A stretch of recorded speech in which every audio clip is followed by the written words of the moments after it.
Merhaba, kanalıma hoş geldiniz. Bu kanalda dünyaya tepeden bakacağız.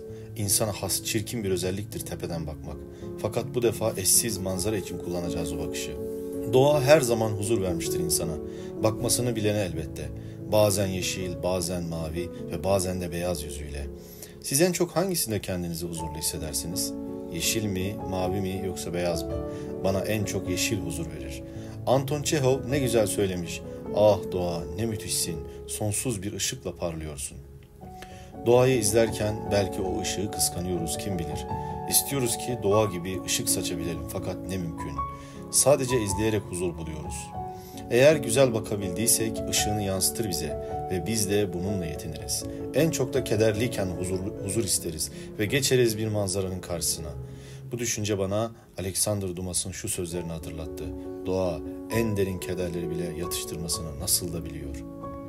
Sözü daha fazla uzatmadan sizleri manzara ile baş başa bırakıyorum. İyi seyirler.